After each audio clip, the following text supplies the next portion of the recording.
Hello everyone, myself Shani Sharma and I welcome you all on my YouTube channel Aspire Academy for Chemical Science।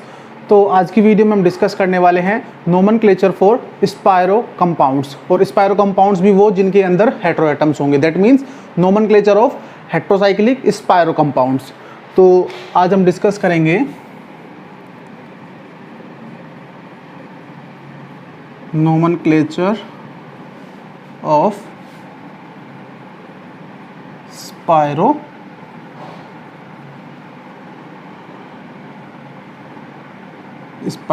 Compounds. तो सबसे पहले आपको पता होना चाहिए कि स्पायरो कंपाउंड्स हैं क्या। और क्योंकि हमारी जो वीडियो सीरीज चल रही है वो हेटेरोसाइक्लिक कंपाउंड्स के लिए चल रही है, तो हम हेटेरोसाइक्लिक स्पायरो कंपाउंड्स के लिए बात करेंगे।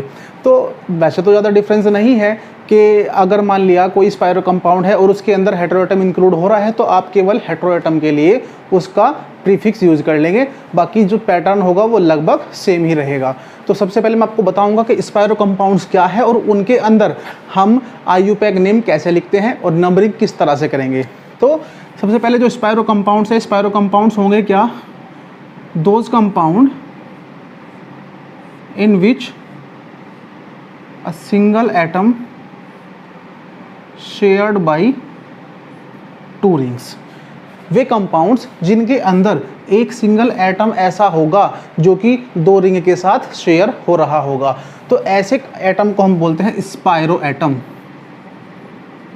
स्पायरो एटम और जो इस टाइप के कंपाउंड्स होंगे उनको हम बोलते हैं स्पायरो कंपाउंड्स। तो ये जो स्पायरो कंपाउंड्स थे ये आपने स्टीरियोकेमिस्ट्री के अंदर आपने पढ़ा था इस टाइप के कंपाउंड्स को, कि अगर स्पायरो कंपाउंड्स के अंदर प्लेन ऑफ सिमेट्री नहीं थी तो ये स्पायरो कंपाउंड्स ऑप्टिकल एक्टिविटी भी शो करते थे। तो ये पॉइंट्स आपने वहाँ पे पढ़े होंगे इसके बारे में। तो आज हम केवल इसके नोमेनक्लेचर की बात कर रहे हैं। तो स्पायरो कंपाउंड्स क्या होंगे, जिनके अंदर जब दो रिंग केवल एक ही एटम के थ्रू जुड़ी हुई हो तो उनको बोलते हैं स्पायरो कंपाउंड्स। तो अब जो स्पायरो कंपाउंड्स होंगे उनके अंदर सबसे पहली बात कि हम नंबरिंग कैसे करेंगे। नंबरिंग के लिए हमारे पास जो कंडीशन होगी, नंबरिंग जो हम स्टार्ट करेंगे हमेशा वो करते हैं हम next to the spiro atom. Next to the spiro atom. अभी इसके अंदर भी कंडीशन होंगी। कंडीशन क्या है हमारे पास, फर्स्ट कंडीशन हमारे पास क्या है कि अगर if both the ring are of same size, if both the ring are of same size. तो अगर हमारे दोनों की दोनों रिंग सेम साइज की होंगी तो हम किसी भी रिंग से नंबरिंग स्टार्ट कर सकते हैं। बस नंबरिंग जो स्टार्ट होगी वो आपकी next to the spiro atom से स्टार्ट होगी। तो आपका जैसे मान लीजिए स्पायरो एटम है तो उससे नेक्स्ट एटम कौन सा है, आप इस एटम से भी नंबरिंग कर सकते हैं, इससे भी कर सकते हैं, इससे भी कर सकते हैं, इससे भी कर सकते हैं, क्योंकि यहाँ पे कोई भी सब्स्टिट्यूएंट नहीं आया हुआ है। तो आप किसी भी पोजीशन से नंबरिंग कर लीजिए, यानी कि इन चार में से किसी भी पोजीशन से नंबरिंग कर लीजिए, सेम वे होगा। तो सपोज जब हम इसके अंदर नंबरिंग करेंगे तो 1 2 3 4 5। अब हमने पहले तो एक रिंग के अंदर नंबरिंग कर ली, तो नंबरिंग करने के बाद जो हमारा स्पायरो एटम होगा, स्पायरो एटम को हम देंगे इसके बाद नेक्स्ट 6 नंबर। अब 6 के बाद आप इसके बाद यहाँ पर चॉइस है, चॉइस के बाद आप दो पाथ ले सकते हैं, एक ये वाला पाथ और एक ये वाला पाथ, एक अब अबव पाथ और एक ये वाला बिलो पाथ। तो इनमें से आप किसी भी पाथ को ले सकते हैं। अभी यहाँ पे क्या है, दोनों पाथ सेम है तो आपके पास चॉइस है कि आप किसी भी पाथ को चूज कर सकते हैं। बट अगर इनमें से इस रिंग के अंदर या कोई सब्स्टिट्यूएंट प्रेजेंट होगा तो फिर आप इनमें से उस पाथ को चूज करेंगे जिधर से सब्स्टिट्यूएंट या फिर कोई हेटेरोएटम या फिर कोई फंक्शनल ग्रुप पास पड़ता हो। तो 6 then 7 then 8 then 9 then 10 and then 11। तो ये नंबरिंग थी स्पायरो कंपाउंड्स के अंदर। अभी सेकंड कंडीशन हमारे पास क्या होगी, सेकंड कंडीशन है if both the rings are of different size. तो अगर हमारी दोनों रिंग क्या होंगी, डिफरेंट साइज की होंगी। तो डिफरेंट साइज से मतलब क्या है कि एक रिंग हमारे ले ली 6 मेंबर्ड और दूसरी रिंग हमने ले ली यहाँ पे 5 मेंबर्ड। तो अगर हमारा ऐसा कंपाउंड है कि एक रिंग 6 मेंबर्ड है, एक रिंग 5 मेंबर्ड है, तो ये मोस्ट इंपॉर्टेंट कंडीशन है इसके अंदर। तो ऐसे कंपाउंड स्पायरो कंपाउंड्स के अंदर आपको जो नंबरिंग करनी होगी तो आप सबसे पहले जो स्मॉलर रिंग होगी उसके थ्रू नंबरिंग करते हैं। और नंबरिंग स्टार्ट कहाँ से होगी? Next to the spiro atom. तो पहले जो छोटी वाली रिंग होगी उसकी तरफ से नंबरिंग करते हैं 1 2 3 4 5, देन आफ्टर 6 7 8 9 10। तो आपको इस तरह से नंबरिंग करनी है।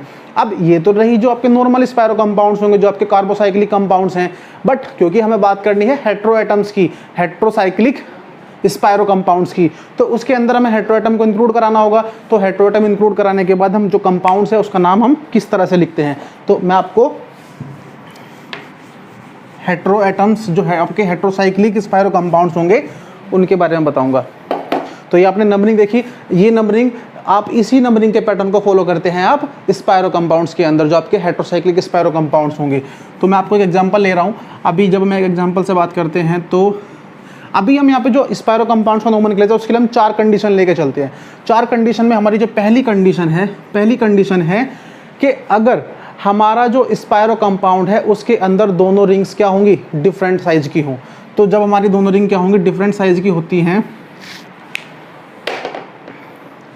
तो अगर रिंग हमारी डिफरेंट साइज की हैं तो कंपाउंड का जो हम नाम लिखते हैं वो किस तरह से लिखते हैं, ठीक है। तो अभी जो हमारे पास जो रिंग थी हमारे पास, वो रिंग दोनों हमारी क्या है, अनइक्वल साइज के। तो नंबरिंग के लिए हम क्या करेंगे, 1 2 3 4, देन 5 6 7 8 9 10, ठीक है। तो ये था।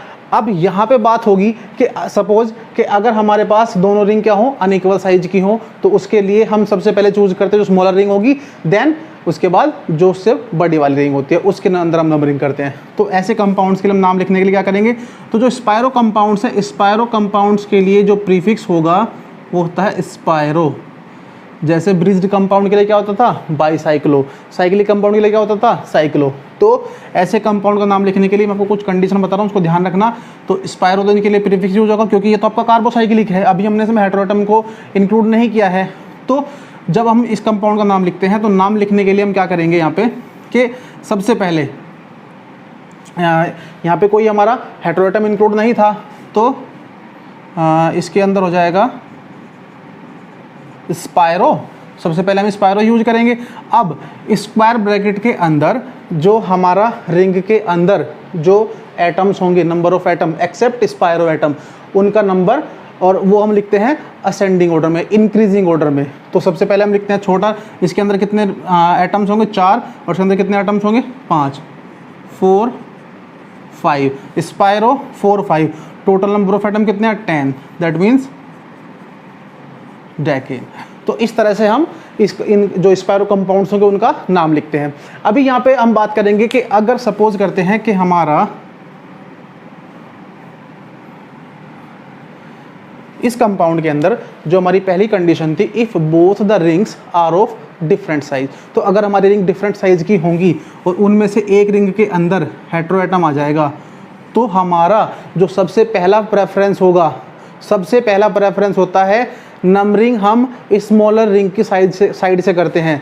Numbering always from the smaller size of the ring, यानी कि जो नंबरिंग होगी वो आपकी हेटेरोएटम की तरफ से नहीं होगी, स्मॉलर साइज, जो स्मॉलर साइज की रिंग होगी उसकी तरफ से ही होगी। ये सबसे इंपॉर्टेंट पॉइंट है। कभी आप यहाँ पे भी हेटेरोएटम को प्रेफरेंस देने लगे, क्योंकि जो स्पायरो कंपाउंड्स हैं, स्पायरो कंपाउंड्स के अंदर जो स्मॉलर साइज की रिंग होगी उसको फर्स्ट प्रेफरेंस जाएगा, उसके बाद जो सेकंड प्रेफरेंस जाएगा वो जाएगा आपका हेटेरोएटम के लिए। तो यहाँ पे जो नंबरिंग होगी, नंबरिंग के लिए हम क्या करेंगे, नंबरिंग स्टार्ट करते हैं 1 2 3 4 5।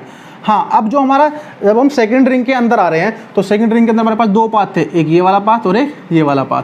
तो जो हमारा बिलो वाला पाथ है, इधर से हेटेरोएटम नियर पड़ रहा है, तो इसलिए मैं इस वाले पाथ को चूज करूँगा। 5 के बाद 6 7 8 9 10। तो ये हमारी जो पहली कंडीशन थी उसके अंदर था कि अगर केवल जो हमारी दोनों की दोनों रिंग है वो डिफरेंट साइज की होंगी और उनमें से एक रिंग के अंदर हेटेरोएटम प्रेजेंट होगा, तो हम क्या करते हैं, नंबरिंग का हमारा सेम पैटर्न रहेगा from the smaller size of the ring. तो इस कंपाउंड का नाम लिखने के हम क्या करते हैं, 6 पोजीशन पे क्या, नाइट्रोजन 6 एज अ स्पायरो। अभी जो हमारा रिंग का साइज है, रिंग के अंदर जो एटम है एक्सेप्ट स्पायरो एटम, उनको हम इंक्रीजिंग ऑर्डर में लिखते हैं, 4 5, टोटल नंबर ऑफ एटम कितने होंगे, डेकेन। तो ये हो जाएगा हमारा इस कंपाउंड का नाम। तो इस तरह से हम जो हमारा डिफरेंट साइज की जो रिंग होगी उनके अंदर हम नाम उसका इस तरह से लिखते हैं। फिर अब हमारी जो सेकंड कंडीशन है, सेकंड कंडीशन हमारी क्या होगी कि ये हेटेरोसाइक्लिक कंपाउंड के लिए बात कर रहे हैं हम। जो सेकंड कंडीशन है, if both the ring are of same size. तो अगर हमारी दोनों रिंग सेम साइज हैं, सेम साइज की अगर रिंग होंगी तो हम कौन सा पाथ चूज करेंगे? अगर हमारी दोनों रिंग सेम साइज की हो गई तो उस कंडीशन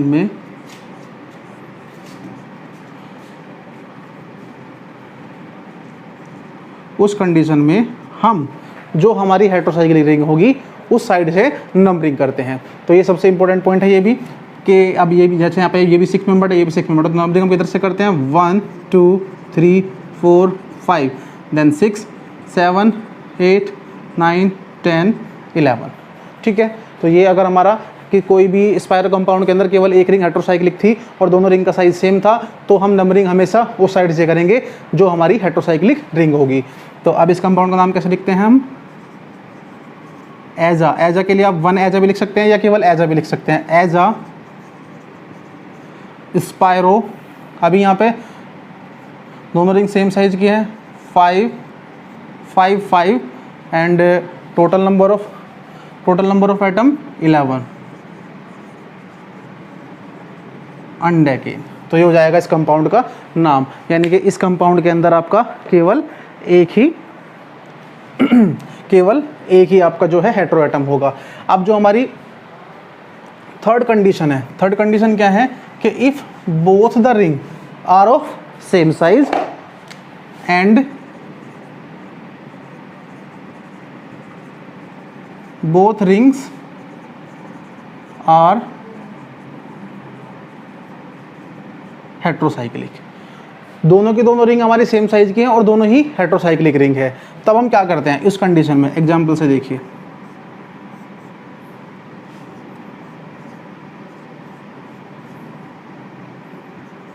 तो ऐसी कंडीशन में आप क्या करेंगे कि अगर दोनों ही रिंग हमारी हेटेरोसाइक्लिक होंगी तो आप प्रेफरेंशियल ऑर्डर यूज करते हैं। प्रेफरेंस किसका ज़्यादा था? Oxygen, sulphur, selenium, then nitrogen, phosphorus. ये प्रेफरेंस का ऑर्डर याद रखना। तो अब इस प्रेफरेंस के अकॉर्डिंग हम ऑक्सीजन को प्रेफरेंस देंगे, तो हम नंबरिंग जो करते हैं वो ऑक्सीजन के साइड से करते हैं। अब यहाँ पे क्या 1 2 3 4 5 6, then after we choose nitrogen side वाला पाथ जो होगा 7 8 9 10 11। तो यहाँ पे क्या लिखते हैं हम? 1 ओक्जा 7 एजा। इसको हम ऐसे भी लिख सकते हैं 17 ओक्जा एजा, 17 ओक्जा एजा, ऐसे इस तरह से भी लिख सकते हैं। स्पायरो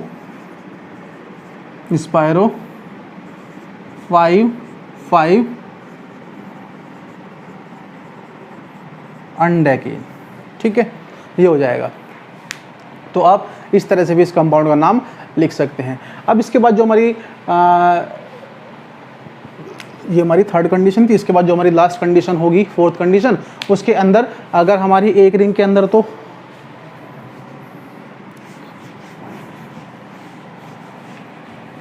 जो हमारी लास्ट कंडीशन है, लास्ट कंडीशन में क्या होगा? लास्ट कंडीशन के अंदर हम पढ़ेंगे कि if one ring have hetero atom and other ring have a double bond. तो एक रिंग के पास अगर डबल बॉन्ड होगा और दूसरी रिंग के पास हमारा हेटेरो एटम प्रेजेंट होगा and both the rings are of same size, तो उस कंडीशन में हम प्रेफरेंस देंगे हेटेरो एटम को। इस तरह के जो कंपाउंड्स हैं उनका आप नाम लिख सकते हैं। तो मैं आपको एग्जांपल के थ्रू बता रहा हूं कि आपको कैसे करना है।